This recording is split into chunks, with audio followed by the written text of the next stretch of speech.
Hello, and welcome to another episode of Pickle Juice. As always, it's your boy Zook, and I'm super excited to join you for another night of talking about the most wonderful game slash sport in the world, pickleball. Let me bring up my usual co-pilot real quick, Norway Johnny. Norway Johnny, how you doing? Dude, it is a foggy night in Norway. I'm doing great, man. Had the weekend of a lifetime out in the fjords. People are ready sometimes when I tell them that I'm doing a pickleball podcast, don't really understand why I'm doing it, and then they ask me who I'm doing it with, and I have to explain the story that I met you and you were in Florida, and then the next week you're like, "Hey, by the way, I'm moving to Norway. I'm Oh still going yeah. to do this. I'm going to wake up in the middle of the night," but it brings a little bit more lore to the story about where you're located. But as always, appreciate you giving us some time in the middle of your night and some expertise to talk about the wonderful game. But we have a wonderful guest tonight, right, my friend? Exciting times, man. Best laid plans are the plan B, and I'm actually really excited. This should have been plan A. So Yeah, she was gonna come on. We just roll it with first come first serve. But I got lucky enough that she reached out this weekend and said if we needed her on Tuesday, she was also available. The original guest that was gonna come on had something come up, slid her right up into Tuesday. We're super excited, and without any further ado, we welcome to Pickle Juice the wonderful Miss Shelby Bates. Shelby, how are you? Good. How are you guys? Good, good. As we were saying before you popped on, and I said to you behind the scenes, we really appreciate you taking the time to come on short notice. We're super excited to have you on. We got a bunch of stuff um, ready and lined up to talk about tonight. Thank you guys for having me. So, housekeeping stuff, I always like to make sure we get everything out of the way. Let me hit you with the normal question, and then we'll get to the more nitty gritty stuff. Tell me how Miss Shelby Bates becomes a pickleball player. Well, I played Division One college tennis. I teach tennis at a private country club down in Florida. They needed somebody to start teaching pickleball. I got certified. Didn't really teach. Didn't really play. Ben Johns did an exhibition at my club with a couple other pros in January. Me as the pro at the club, I'm like, okay, I'll play a couple points. He decided to tell me after that I was terrible. I called him out this weekend in Frisco, or last weekend in Frisco, about this too. So he knows. He absolutely told me I was trash. So I was like, okay, well, I'm going to show you. And in February, I went like all in pickleball, started playing, training, drilling, started amateur level. And then in August, started playing pro. That's quite a cool story because most of the people that we have on, I ask them that same thing. And what they say is something along the lines of either they were really good when they first picked it up or someone told them that they were really good. And our thesis is always that helps, right? If someone tells you right away that you're going to want to stick with it. You kind of have that opposite end. So, two things. One, what inside you or what about your background makes you someone that doesn't get perturbed and wasn't someone that kind of dropped it to go back to tennis with that, which was something you already knew you were good at? And two, do you think if Ben Johns told you you were good, you would be as good as you are today at the game? So something, I just have a super fiery personality. I don't want you to be rude about it, but like people who doubt me, I want to prove you wrong. So that's what I did. And I've certainly proved him wrong. And I think I don't think I would have gone all in had he told me I was really good. I think, okay, like let's play, let's have fun with it. But I was like, I saw what could be when he told me that. And yeah, I just like grew super fast at it. And I like when they keep telling me like, no, you should just quit now. And I'm like, okay. Now, question: do you think this was a little bit of reverse psychology on the part of Ben Johns, knowing, hey, I've got a future. I got to build up a roster here. No, because he told me most people, when he tells them that, he was surprised I didn't just, turn the pedal in. Yeah, I agree with him. Most people that You're really the first person that we've had a story where they didn't say they immediately won their first match or were told that they were very good and found the ability to still stick with it. So I wonder if more along this way we're going to find similar stories to that, or more so that people need that little oomph at the start. But I can even sense it in your voice. You made sure to say, and I proved him wrong. Oh, yeah. And you got that fire and you got that passion. That's really good. And I want to congratulate you on what you did, winning the bronze at the PPA roundup. But I want to also use this tournament to kind of highlight a question that I want to ask as well. I'll bring up the tournament and I'll bring up the bracket here on pickleballtours.com, and we can see that you got the bronze. But just when we bring it up, there was 4 groups, right? So I will never say anything about anyone getting podium, anyone winning anything. You showed up, you played. It's a bronze no matter what. One thing that we always talk about here in a running theme is the tour wars and what's going on with PPA, what's going on with APP, what's going on with MLP. By the looks of a PPA tournament going on and them being able to only fill 4 pro teams for a woman's bracket, do you think that says anything about where certain tours stand in the tour wars? Do you think this was just a one-off weekend where there was a lot going out on? Is there anything that could be illustrated by the different rosters that were involved with the different tours this weekend? Well, so that weekend, that was just a last minute tournament that was kind of thrown on to the schedule. So a lot of the other PPA players said, we're going to take this weekend off. We're going to take a break. But whoever wants to go play it, go play it. The other cool thing about this tournament, though, is they did a pool play first.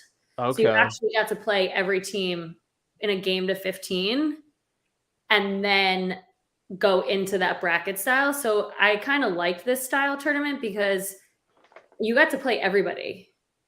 Plus you got to Rachel and I got to experience playing 2 of the top teams on the PPA tour, which I think in a normal bracket, we might not get the opportunity to play that. So I actually like this style. I think it was smaller, obviously, because it was the same weekend as MLP. So. Okay, that makes sense. And do you like when, I guess the answer is yeah, but when tours kind of take these tournaments to try different things, like you're saying with this format, and past tournaments, they had everyone change their partner every round. How important do you think switching it up while also maintaining, the essence of what a normal pickleball tournament should be is? And how do you think they've done balancing that this year and looking forward into 2023 with keeping you guys interested in appetizing between choosing what tournament you kind of want to go to on each weekend? I do like the change up. I think obviously like a tournament style and keeping the same partner and getting to like learn and play with them is good. But I also think it's good to play with different partners, play against different people, see different styles of play, and not just get stuck in one style of play, because playing with different people, that may not work with someone else. Like I said, I like that format, and I hope they do more of that next year. And I think the PPA is doing that. They're adding more different styles. Like this is like a challenger tournament. There's like regular tournaments. Then they do the one where they like you have different pools. You play with different partners against different people the whole time. What style do you think is your favorite in terms of the normal tournament that you've seen? We have rally scoring. We have tournaments. No. We have tournaments that, based on the tour you're on, if you lose, you can only get 3rd place. If you lose, you can go all the way to the gold. Have you found, specifically what works for you, or are you adopting more to time and place and how things fit into your schedule? I'm just so happy to be out there and playing and competing. Like I really enjoy also the social aspect of it. I get to see my friends every weekend. Like we don't really have a social life if we're playing tournaments at home. So, if you're not home, you don't have a social life. So it's fun to be with people. But I like to mix it up because I think a one bracket style tournament is obviously the most serious tournament. And the pool play just, I think, is a good opportunity to, one, see different players, but also get a lot of match experience. Because in a normal bracket, you could go out 0-2. Hopefully not. But somebody has to go out 0-2. This, you at least we got 4 matches to start, or 5 matches to start, 4, I think, and then the bracket. I think it'll be interesting, right? I think, when you see that, just in comparison to, say, like the men's side of the singles draw in Vegas, just a couple weeks ago, like in that situation, you have like 75 plus players in one pool. You start talking about, hey, everything has to be single elimination if it's going to be this busy. So, right, it's a balance trying to, weigh the talent versus the format. And I think you're right. Like, you can see more, like, the better players will play out with this type of group play format. I think it's better for certain type of events too, if they start to have a world event. But man, like, you got to find that balance between talent and format, correct? Yeah, I think the crazy thing is like, obviously everyone has set out their ideas, but pickleball is growing so much faster than like the length of time that they've set out their ideas for. So it's kind of like playing along with seeing the numbers grow so fast. Yeah. Oh crap, we got to like fix this really quickly. And I think they're going to have to obviously do something about some of the draws that are getting way too big, either like a qualifying round before, or, playoff matches before going into like the official bracket. And Zook, I think we need like a flex button on here or some type of alarm, because Shelby, you're saying 7 months and you went from amateur to pro. Like that's pretty gnarly. Yeah. And I wonder if we'll see that more. The pro I started, like the level pro I started with in August, is growing way faster than like the partners you're saying yes to, and the, people that are coming to you, and the tournaments that are happening. Like Frisco wasn't originally on the schedule, and I think it was the best thing that ever happened to me. That is cool. And now I'm at 5 tournaments in a row for 5 weekends. It's exhausting. Yep. Do you think about these things often, like this exact conversation that we're having, like the tours and a lot of the background stuff, or are you really just focused on the game at hand?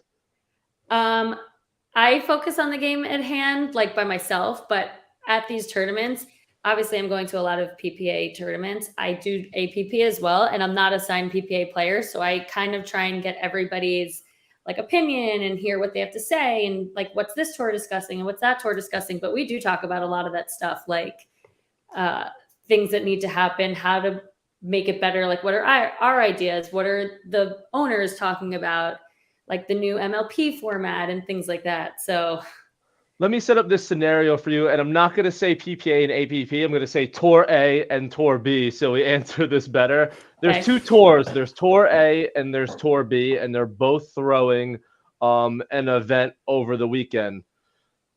Look, I'm not going to hold you to these answers and say they need to be the top 3, but what are 3 major things that when you're looking at and setting up your schedule as to what tour you want to go to, stick out to you and you look for immediately?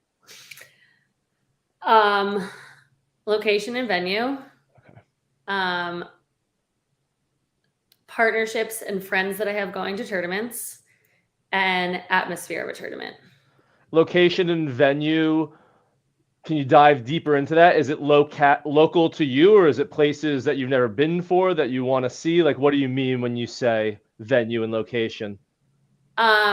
So some tours are played at parks and some are played on more structured pickleball courts. So I try, obviously that's not like my first deciding factor, but that goes hand in hand with the other things of like which partner I've said yes to, or who's asked me, and like which friends are going to which tournament. I also like the certain atmosphere, loud and exciting and energetic environment. So that happens a lot at certain tournaments.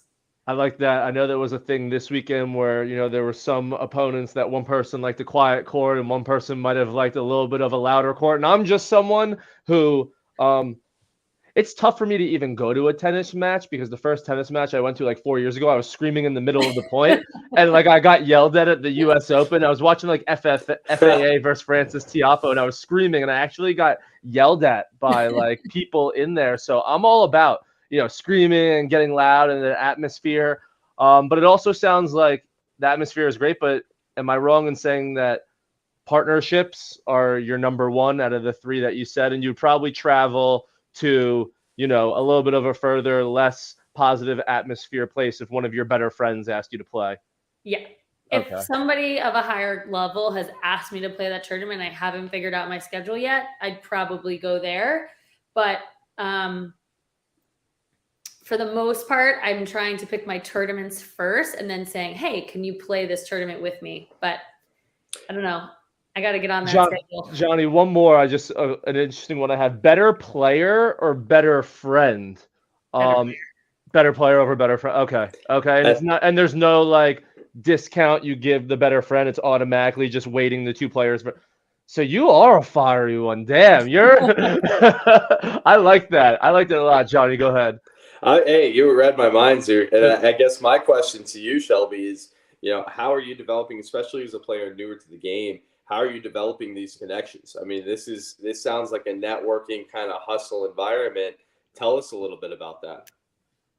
I'd say I'm a super outgoing, energetic person. I like to, I like to have friends. I like to have friends. I like to have a good time. I like to make sure everyone else has a good time. So I've just become, when I was an amateur, I became super social with some people just by connecting with some other pros that I already knew prior to playing tournaments. And then just kept in touch with them, meeting other people, meeting other friends. And it kind of just turned into like a social thing as well. And I just keep making sure that I'm making connections at every tournament, meeting new people, putting myself out there, introducing myself when I, sometimes can be shy and sheltered. But yeah, I think it's important to make those connections. But like I said, like I want to have a good time, but I also want to make sure everyone else has a good time. And tell us a little bit about these connections. So what do you got lined up here coming soon? I know you're playing in Carolina, correct? Yeah, I have Hilton Head this weekend. Next weekend I have Dallas PPA. 2 weeks after that. So this was a big decision for me. PPA Newport Takea is the same weekend as APP World Pickleball Open. Well, wow. World Pickleball Open is in my backyard. Location, venue, right? Yes. So, I discussed this with my parents, but I cannot justify, flying there, car, hotel, entry fee to fly to Newport when I don't have to do any of that here. So that was like a big decision for me, but I think this was the smarter idea. Go ahead. And then I'll have PPA Orlando the first weekend in December, and then we're off until January. And I got to figure my schedule out then. Now, question though. So tell us a little bit about the partnerships though that you've developed. So who are you going to be playing with some of these? Hilton Head, I have my same partner from a couple tournaments, Monica Pikarski, and then Jake Kutzmiter. Oh, yep. I love watching Jake play. Yeah. I love watching him play. The two of us are super loud on the court. So it's yes, fun. I'm thinking about that now. They better show that one on stream. I hope so. Ask Shelby, are you familiar with the gas station Buc-ee's? No. Okay, he wore some Buc-ee's clothes. He repped them hard in Chicago a couple months back, and you have to really drive through the back roads or through Texas to find that place. So like that might be something. Maybe you can coordinate some of the Buc-ee's swag. Maybe he can find you some. I don't know. I thought it was a way to stand out. It was wild. No, I love watching Jake play. Jake is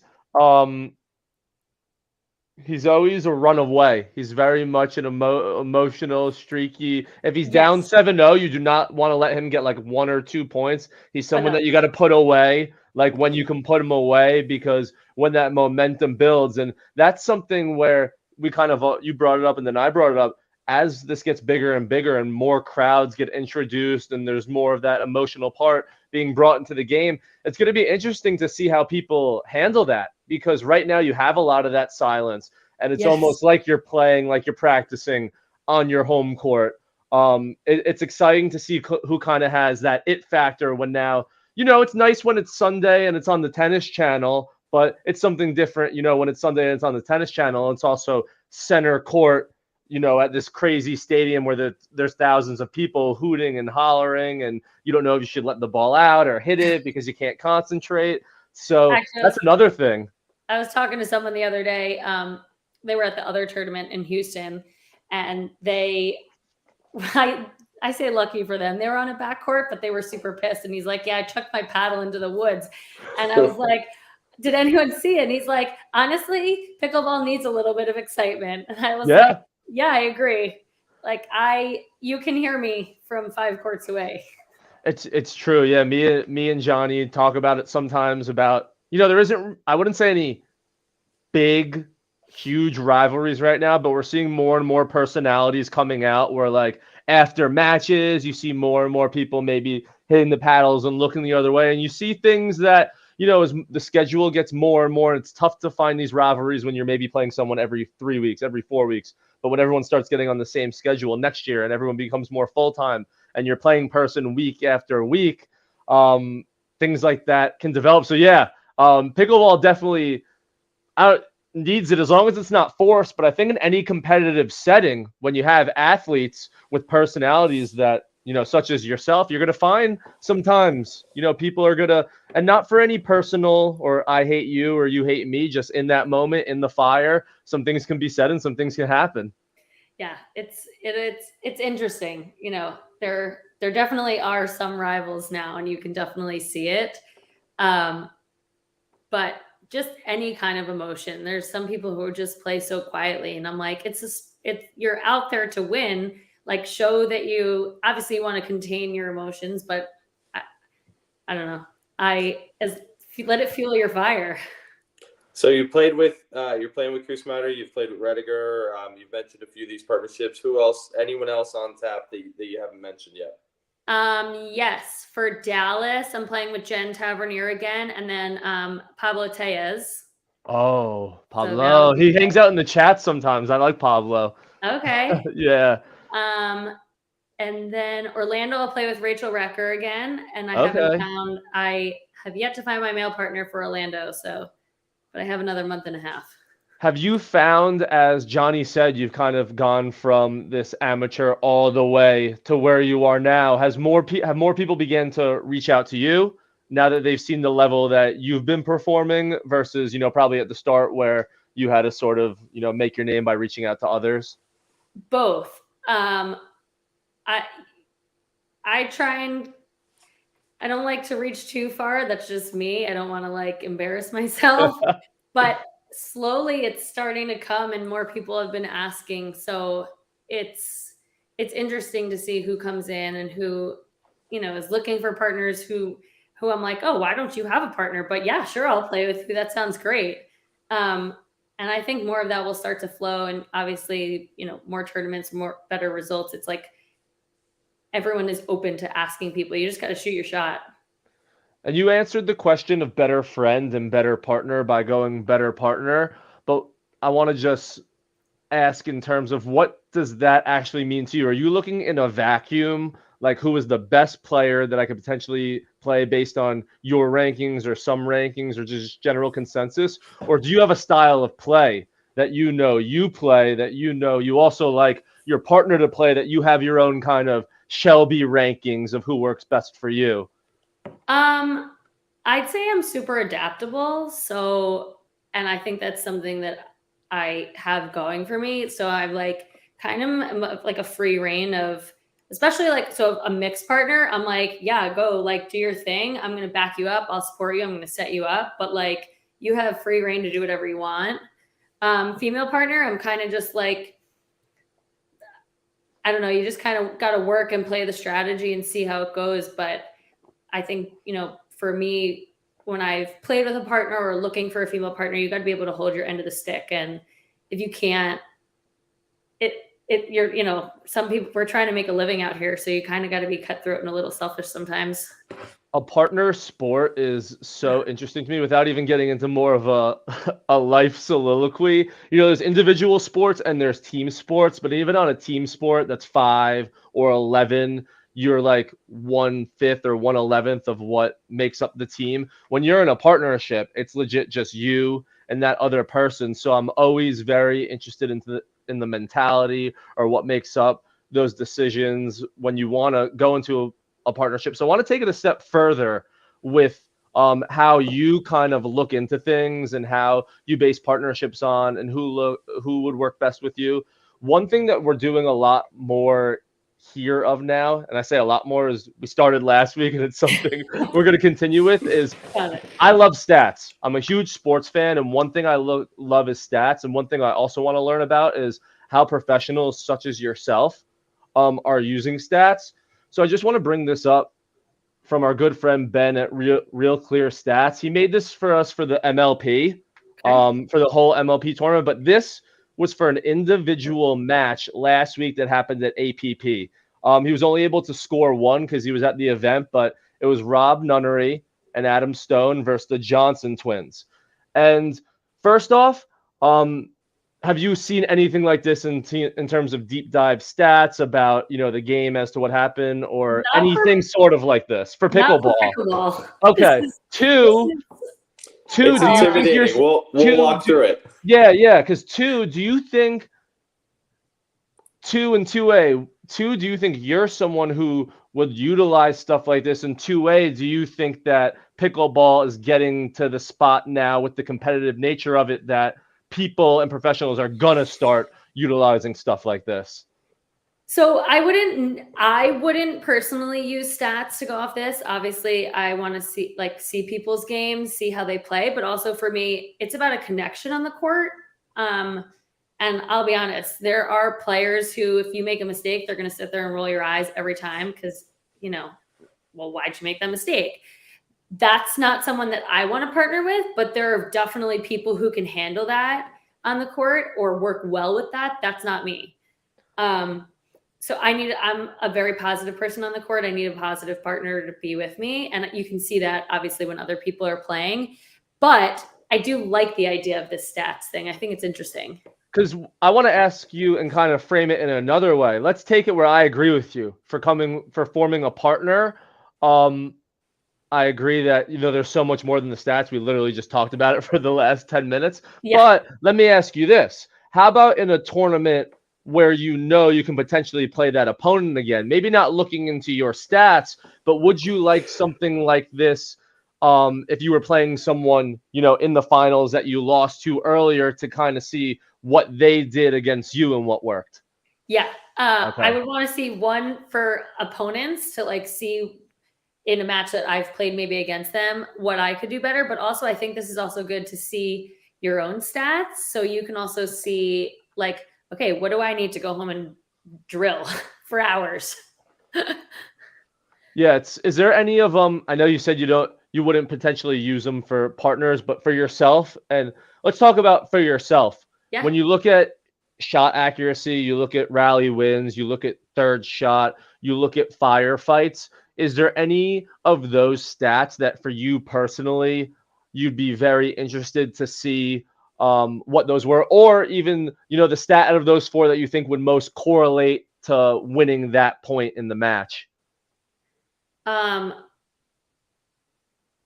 would want to see shot accuracy and firefights, but I think all of these stats are a good thing to see.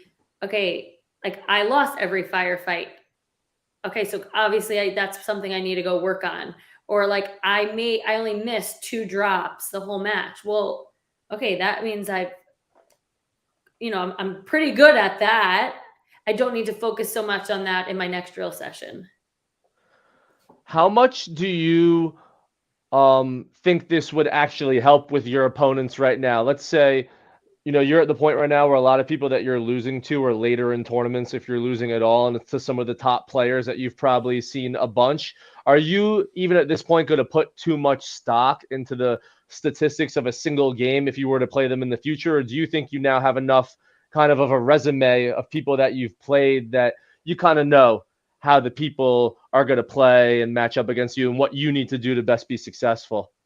I think for the most part, I've played a somewhat wide variety. Obviously, there's a lot of players I haven't played, but I will say that if I'm playing somebody and my friend is at the tournament, they might say, hey, listen, they're going to do this. They're looking for this. You need to do this.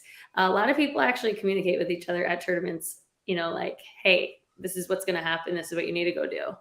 Which is good. I mean, wow. it's good to have that coach in the corner, right? That's and crazy. Actually, Zook, would you pull that back up just Yes, for a sir. second? Because when I think about what you just said, Shelby, right? I think about the strategic plays. Definitely when it comes to just analysis, I think right now, before digging in too much into the individual each time, I think more than anything, these stats tell a story. And you can see just on third shots, right? Rob and Adam, they weren't going to let Hunter get to the line. Like you can see they gave him 28 third shots. They weren't hitting the ball back to Yates at all because they said to themselves, hey, we're going to keep him back. We're going to let Yates come forward, and then we'll see where to go from there. And they just pummeled Hunter. But obviously Yates held his own. You can see that in the rally wins. I find this one fascinating and really appreciate, obviously, Ben at Real Clear Stats for putting this together. But in the rally wins, you can see kind of a net player impact. We started diving into that last week. I think that shows that Yates held his own. You can see he had a plus 10 positive player impact in terms of just being able to get forced errors, rally wins, etc. And you see actually on the flip side, I know Adam Stone, he's kind of the people's voice on their podcast right now. I love listening to those guys, but he had a little bit of a rougher game, one off point playing to 15, but you can see the strategy at play. And I think this is where people can start to get kind of crafty in how they do, counter plays, or in the future, you see in between a game, if you're playing best of 3, best of 5, you're maybe getting the iPad out. You're looking at what the numbers say, because what's happening in the heat of battle, you'll feel it. But man, it's one thing to go back and be like, dang, they are really doing X, Y, Z. How do you see that possibly playing out in the future? I think it will help a lot of people. One, like I said, realize what they need to fix, but also playing against other people. Like, okay, if we make more than 10 dinks, they're going to miss. Like, we're going to win that point. Or if I start the firefight first, we're going to win. If we have a higher percentage of winning. I think stats are a good thing. I think stats brings realization to the forefront, which people kind of think about just the highlights that happened in a match versus you got to get down to the nitty gritty sometimes. And as the sport evolves and the game changes and the game evolves and it gets faster, it gets slower, points get longer, you really start to realize okay, if I stay in this point longer, I'm going to be the one that wins, or vice versa. It's funny that you brought this stats thing, but I started commentating this weekend for PPA. Oh, let's go. So, watching the matches from up top and having to focus on every single point it's obviously I'm not keeping stats, but realizing okay, this team really should be doing this. Or when they do this, they're the one winning every time. So it's just making people more aware of what's actually happening, because sometimes these games go by way too fast. You're like, what the hell just happened? Right. No, right. Yeah, I agree with that. And what you guys said, I love it both, because I'm someone who I think stats is super important, and you both just highlighted, I think, why so. Shelby, no matter what you just said is basically, it kind of creates a unilateral language of people coming over from other sports know exactly now kind of what they're talking about. It helps you when you're introducing a new game to have these stats that they've potentially seen in other sports, or just even presented in a way that they've seen other sports present their stats, as well as just a good way, like you also said, to quantify what you're talking about, right? Like, these games go by so fast. You may think hey, this team needs to do this, but maybe just 2 or 3 crazy rallies stuck out to you and they were outliers. And if you looked at stats, it's hey, no, they actually did it kind of pretty well. I just have a bias of those 2 crazy points that they messed up at the end. So it creates that value. Johnny, what you said, I think, was a really good description, where a single game kind of helps us more tell a story of what happened more so than looking forward, where we want to take loads of these nunnery stone partnerships and aggregate them together to see what we can actually use for them going forward. But, this is more so for me and you to say, Rob and Adam normally do this, but this game they did this more so to use it to, okay, they did this game, they're going to do it the next game. So just from a conversational standpoint, if that's even how it gets into the ecosystem first, and it's just used more for conversating, to say things that multiple people understand, because it's now not opinion, right? It's third shot percentage was this. So I'm not just saying that this team was better at third shots. Here are the stats. It's actually based in fact. It just allows it to turn more of that hobby into a sport, which is where we all think this is going to go, and it's clearly headed. Yeah. I like the idea of it. Yeah. And we're going to see I more and more. It's all the time, like, okay, how many, when you come off the court, my dad would be like, okay, well, you made 40 unforced errors, like in one set. That's not going to win a set. So you got to fix this. Thinking like and also seeing like what other players are doing well and where you need to like match up against them. This is what you need to do. Shelby, who have you been going to? Because obviously, 7 months amateur to pro, you're drinking from the fire hose in pickleball, because, pickleball strategy is its own enigma. I think people that are new to the sport, new eyes in the sport, they are expecting maybe more of the tennis type strategy, but, there's so much more of a game within a game. So who have been your sources and your go-tos? You mentioned some, coaches, like friendly coaches out there on the courts. But who have been the go-tos? Where have you been going to get your understanding of the pickleball strategy here in the year 2022? So I really drill with senior pro Jenny Klitsch. She's actually also new to the scene and just also became a super high level senior pro.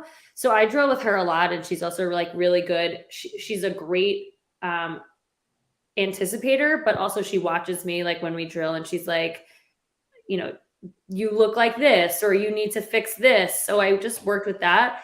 But the biggest thing, I kind of just watched a lot of matches and realized like things that the pros and the top pros were doing really well. And I took like the summer and I drilled 2 hours a day, like 4 days a week, to work on specific shots and like movement around the court, and just tried to master a lot of those things. And I try and keep getting better and better at that. But I also think like fitness has a big thing to do with it. So making sure that like you're taking care of your body and getting in shape. So I had to take a 2-month hiatus when I first started. So because of injury, Wow. yeah. So it's important. I think like all those pieces to the puzzle kind of just fit together, not really working with one specific coach, but I have a few friends at tournaments that like me, so I can kind of tell by the way that and how quick you went from amateur to pro. You probably didn't have too many set out goals per se, and like you said yourself, you're just really happy to get out there every weekend this year and be able to play. Obviously, where you're at now and the success that you've had, I'm going to assume you have a little bit more of a set out game plan and achievable and quantifiable goals for 2023. Is there any that you would kind of mind sharing, or, specific benchmarks maybe that you've set for 2023 that you think are really attainable? Yeah, actually, I was just talking about this with my mom the other day. I basically said something like a month ago. I was like, I just want to go 2-2 in a tournament. And she's like, and I did that. And she's like, I think you need to make your goals a little bit more unattainable or just like harder to reach. Also, I was stuck like at a 4.9 for like 2 months. So my goal was a 5.2. Well, I'm almost there. So she's like, okay, what's your next goal? The next goal for me is 5.5, go 4-2. Like at least like 4-2 in both women's and mixed doubles. I'm not too sure. I have some other goals. I don't want to share them. That's fair. I don't want to put them out into the public yet, just because there's some other things in the works. But obviously, not a numbers goal, but to get us bigger sponsorships and more money, obviously. How quickly does that goal potentially become wanting to go from a 5.5 to a 6.0? Because we all kind of know what happens when you become a 6.0 and what potentially that opens up into what you could play in. Is that 6.0 become, a big number for people on tour now that they know what it means with MLP and getting involved with that? Honestly, I haven't thought that far. Okay. That's fair. That's fair. I feel like I'm still new and just like crawling the ladder at things. But like I said, I've made a lot of connections. So a lot of things are happening a lot faster than I've planned for or even spoken about. So I think it's just something to like get back to the drawing board and like see where some of these plans go before setting other goals, too early. Makes sense. I had a question for you too. Have you gravitated towards, just personal preference, more of the, the women's doubles game or the mixed doubles game? I mean, I know you played a little bit with Brandon French as well here at this recent tournament, and again had some pretty sweet results. I mean, you guys held your own. You were in it, I think, with Leah Jensen and Tyson McGuffin, right? Oh. What was that? So tell us about that match. 16, that was 14. Yeah. Yeah. Honestly, that tournament, we had, I think we were down at the switch. We came back, we went up, points were close. It was about 35-mile-an-hour winds that day. And just a couple good shots. The wind brings that ball back in. That was like I thought we had it for a second. I think we had a match point, to be quite honest. Tell us how important that was, like in terms of validation, though. I mean, in a mixed doubles match with two, like you would put Tyson McGuffin and Leah Jensen in contention in any tournament. So tell me what that did for you and your confidence and your thoughts about the mixed game. Well, mixed is probably my favorite. Like I said, I also let the guy just like do whatever they want out there, and I'm like, yeah, I'll support you. I'll go for it. I'll set you up. I'll do my thing. But it made me realize that I'm not as far off as I'm very humble in like my abilities. That's just me. I don't like people to give me a lot of praise, but I think it validated for me inside and with my parents, especially, is like, I can hang with them. Yeah, they are better. They're more consistent than I am, and they master, their spots a lot better than I do. But that's something that I saw that, one, I can handle, but two, okay, this is what I need to go work on. And soon I know that things will turn more my way in some of these like close matches. Again, we had like another nail biter this past weekend. Chuck Taylor and I played Regina Franco and Patrick Smith. Like, we were down at the switch, went up, went down, went back up, and then eventually like ended up losing. But in a matter of a couple points or like a couple better decisions, that match would go our way too. And Shelby, your duper rating right now, they have you at a 5.14 in doubles. I know you're obviously newer, but in that match alone, let's just go back for a second. Brandon French has over a 6 in doubles duper. Leah Jensen just shy of a 6 in doubles duper. Tyson McGuffin like 6.53. Where do you feel like your duper should be at in the doubles game? She just said she was humble, Johnny, and then you throw that question at her. I know, I do, but she's fiery. She's going to give us an honest answer here. I'd like to say like a 5.4. Okay. But like, I know with more results and more play and more experience and more exposure, like those will come just Definitely. With playing a lot more matches. I remember a lot of these people have at least a year or two. Tyson has 6 years on me of playing pickleball. So like, I think for playing pro only 2 or 3 months, things will be a lot different next year. Absolutely. We're going to see that number grow for sure. Yeah.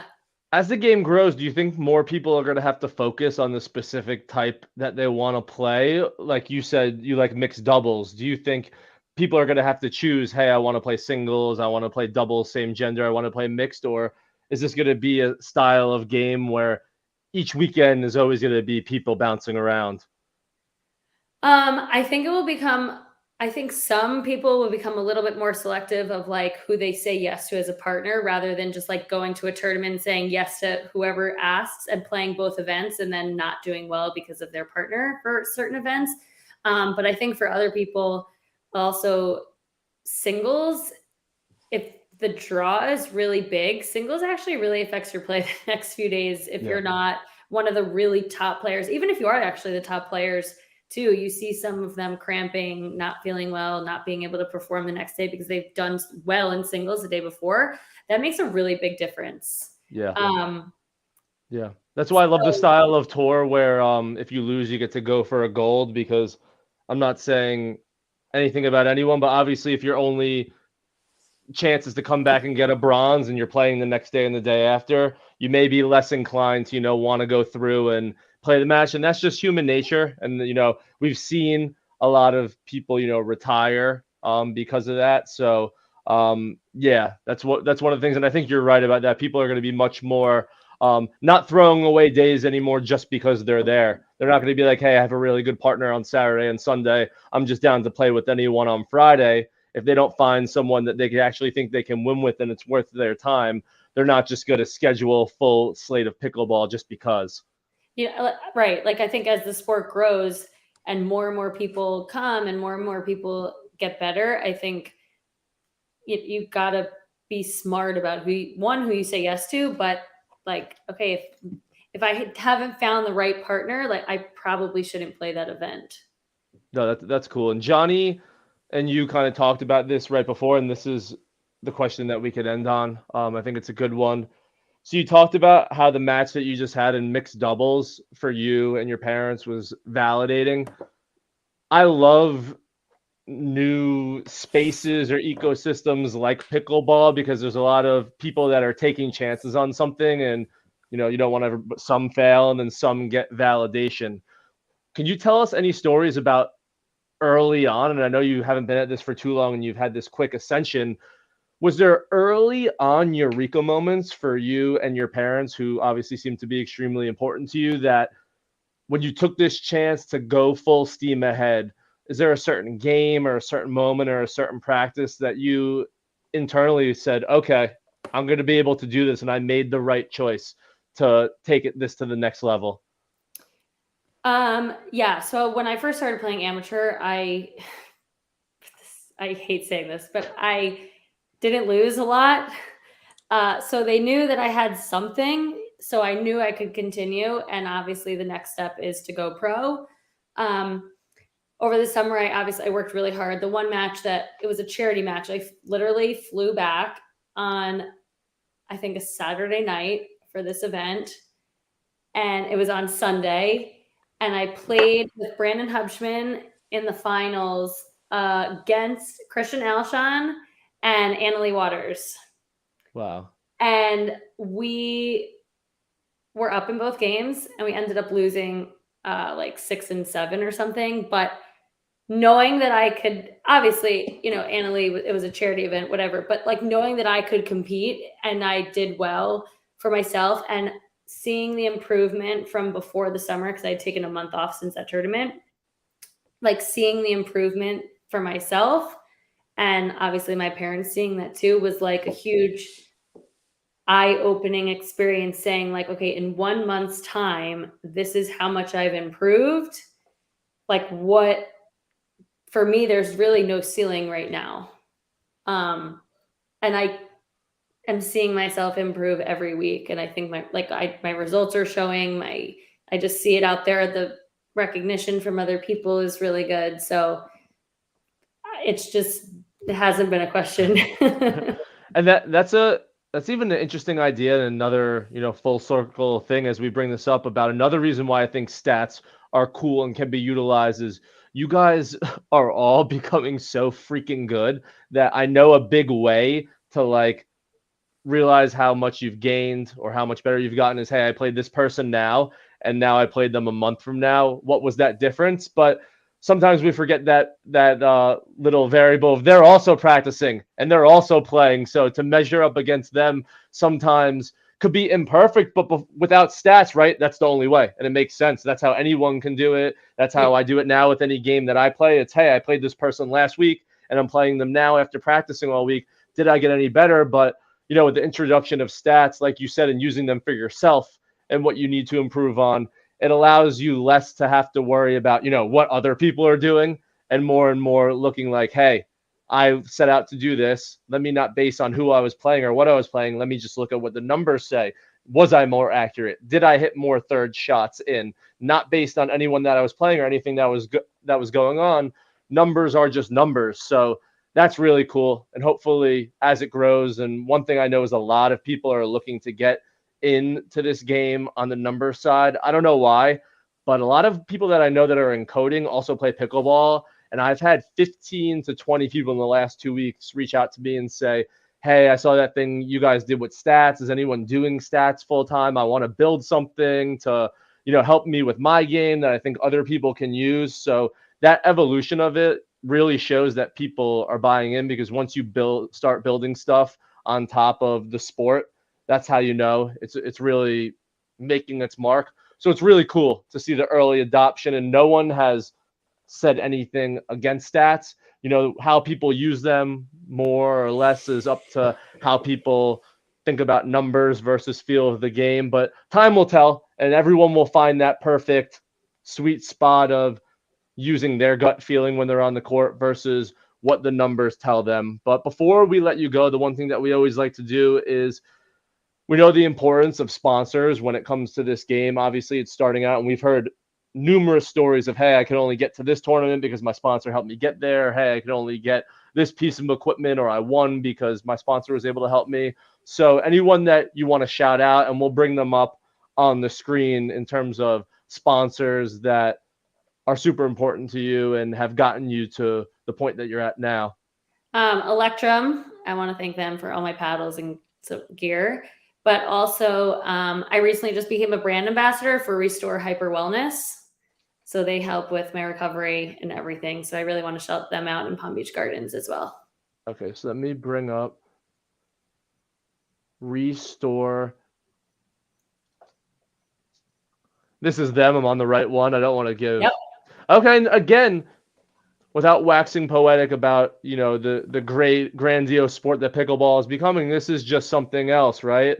Like a hobby is you go and you play with your friends, and then you go home. You maybe have an at-home roller on your legs, but realistically, you're just sitting on the couch and relaxing, right? Professional, when something becomes a sport, you have to train your body, even when it doesn't feel bad. You have to prepare for something before. Afterwards, you really have to do stuff to repair your body that's not just using a $45 Amazon roller. So more and more stuff like this will, 100% correlate to how someone does, especially with what you just said, where people are going to become more specific as to who they play with, but still more times than not, if they can find someone that matches up, you're playing 3 days of different style of pickleball. That singles is very different than mixed doubles, which is very different than same gender doubles, where your body has to be able to adapt to different movements and different styles to play within 24 hours. Stuff like this is super cool. It also is cool when, we'll show off Electrum too, but it's cool when non-specific pickleball companies start getting involved in the pickleball world, right? Like, it's easy to see where worlds are colliding and it's becoming mainstream, and the sponsors aren't just doing specific pickleball products. This is one, of course, pickleball specific, nothing wrong with that. Just bringing up the fact. Electrum, a household name. Not going to bring up the others while we're plugging this one, but obviously, if you know the main makers of paddles, of apparel, the Mount Rushmore ones that everybody knows, whether you're a 3.0 or a 5.14. Tell us a little bit about how this relationship started. Was this you used Electrum, they found you, and how important has you founding this paddle helped you get to where you are? I think a big difference was, one, I was using a paddle and I was losing a lot of power actually. Tried a different paddle, wasn't out yet. And I knew I had wanted to try Electrum. I actually just reached out to them, got some paddles, and I reached out to them for a sponsorship, and it kind of just worked out. They had heard my name, and it's been history since. I use the Pro 2, and I absolutely love it. And I think it's been a big difference for me, one, because it gives me the power that I need and the pop that I need. And that's something that I look for when using a paddle. Well, when will forever look for when using a paddle. When you first start, you're kind of just like, oh yeah, do this one. Oh yeah, pick this one. Oh yeah, everyone says buy this one. And you actually have to find what works for your game. Yeah, that's a good point. That was maybe the number one thing that I had realized when I got back in, really playing a lot earlier this year, was I didn't realize how much of a difference going to a paddle that, like, testing ones out and working one that specifically worked for my game versus using the standard starter paddle that works for everything, because everyone's game is so different. What you're good at and what you need help with can really be impacted by the type of paddle that you have. And, in a lot of these games that are going to close points here or there, you're missing it out by an inch here or there. Having that perfect paddle could be the difference between winning or losing. So yeah, Electrum's great. I'll always say this whenever we plug any of the paddles or accessories, is definitely test out as many that you can and find the one that works for you. If you're looking for a quick recommendation, Electrum is obviously one to start with. Johnny, we covered basically everything and we come up to the hour. Do you say it's time that we can let Miss Bates have we wasted enough of her time, Johnny? I think so, unless there's any personal wins you want us to be rooting for here for you, Shelby, moving forward. Hilton Head. Yeah, Hilton Head. The rest of the year.